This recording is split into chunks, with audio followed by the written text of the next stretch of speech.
হলো বৃন্দাবন লীলা অর্থাৎ অবিসার। তো রূপ অনুরাগী আমার গৌর হরি নৃত্য লীলা করেছিলেন। তো সর্বপ্রথমে আমরা রূপ অনুরাগ কীর্তন করব, তারপর ধীরে ধীরে মধুময় বৃন্দাবনে যাত্রা হবে।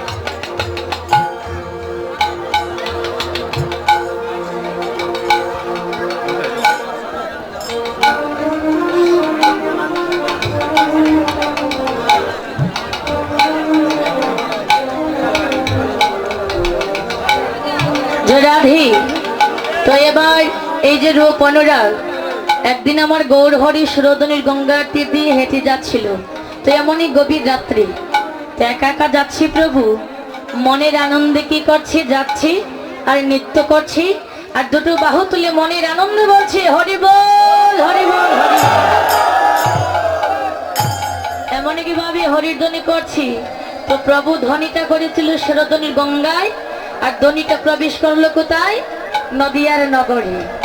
তো নগরীর মধ্যে আমাদের মতো হাজার হাজার ভক্ত ছিল, কিন্তু ভক্ত হলে তার হয় না, ভক্তের মতো ভক্ত যে হয়েছে, তো সেই নামের ধ্বনি একমাত্র সেই শ্রবণ দিয়ে শ্রবণ করেছে।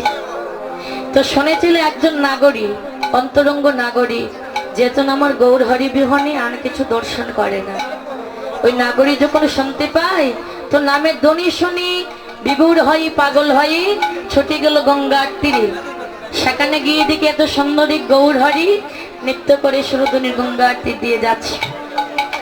যখন গড়ি ফিরে আসলো, অপর নাগরী প্রশ্ন করলো, নাগরী তুমি তো জলের জন্য গিয়েছিলি, তো তোমার কলসের মধ্যে জল কোথায়? গৌরবাবিনী বলল, নাগরী জল কোথা থেকে আসবে রে? তাই তো কি বলছি, দেখ আমি কেন গেলাম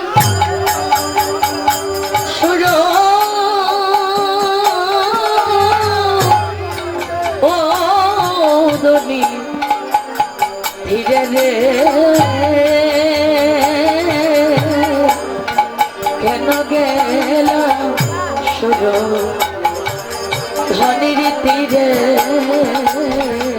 ওই আমি কেন গেলাম সুরধনির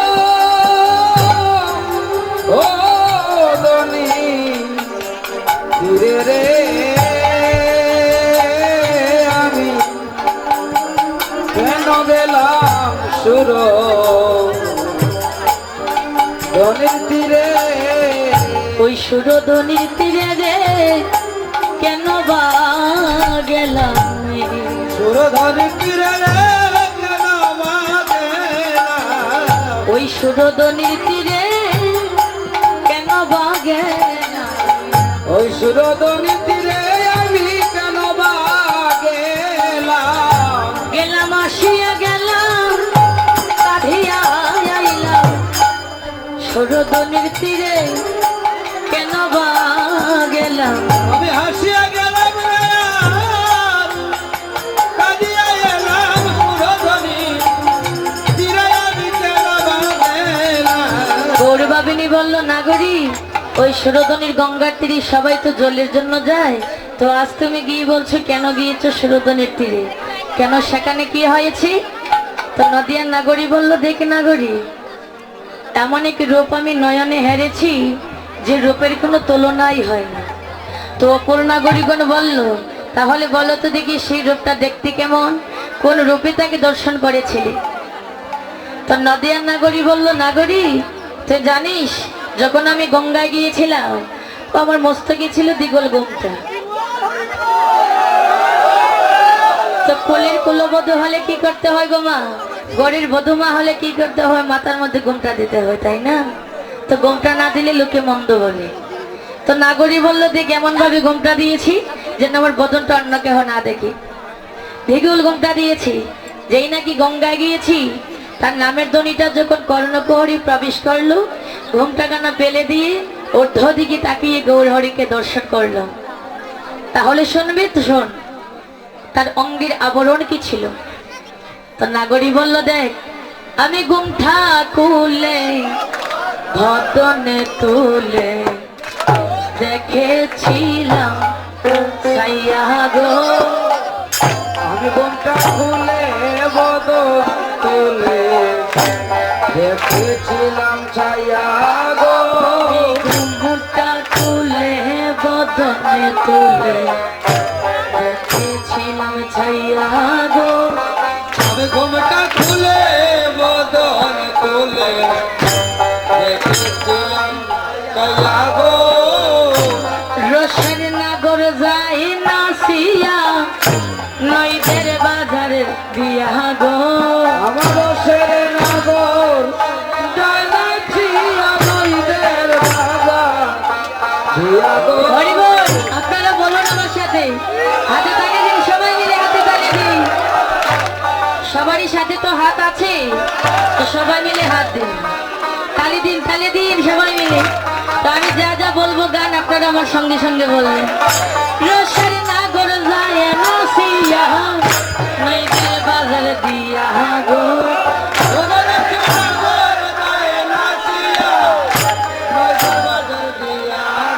আমি ঘুমটা খুলে বদনে তুলে দেখেছিলাম ছাইয়া গো আমি ঘুমটা খুলে বদন তুলে দেখেছিলাম কয়া গো ওপারে টমেটো মাখা কাঁঠালি বাটা কচু মাখা হাসি গো কাকা মাকা কালি মাথা মধু মাখা হাসি গো ওপারে টমেটো মাখা কাঁঠালি বাটা কচু মাখা হাসি গো ওদের টমেটো মাখা কাকাই মাখা মধু মাখা হাসি গো মনে লয় গো জাতি কুল সব হাজাই হাজাই বাসি গো বনলে গো জাতি কুলসব হারাই হারাই বাছি গো মনে লয় গো মান কুলো মান হাজাই হাজাই বাসি গো বনলে গো মানে কুলো মান হারাই হারাই আমি ঘুমটা খুলে বদন তুলে দেখেছিলাম ছাইয়া গো আমি ঘুমটা তুলে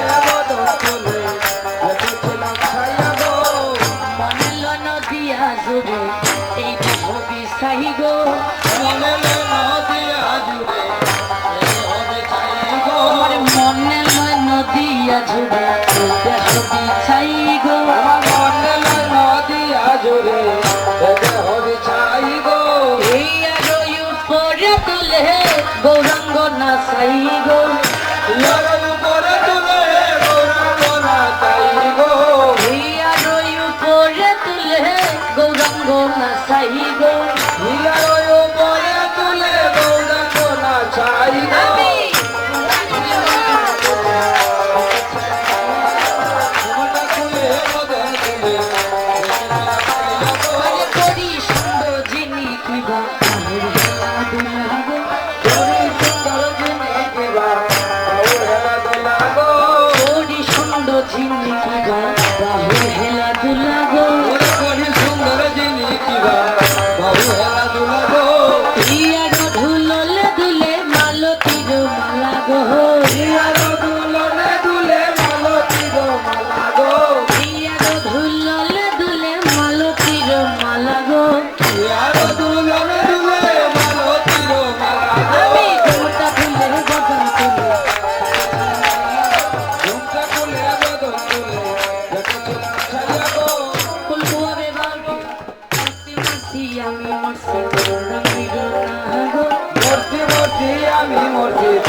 জানি তাই।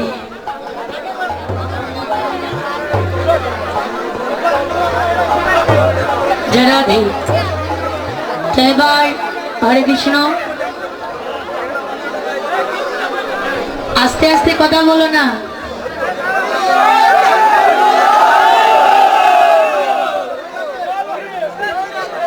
তো নদিয়ার নাগরিক কি বললো? বললো, দেখ নাগরিক, আমি ঘুমটা খুলে ভদনে তুলে দেখেছিলাম চাইয়া, আমার রশিদ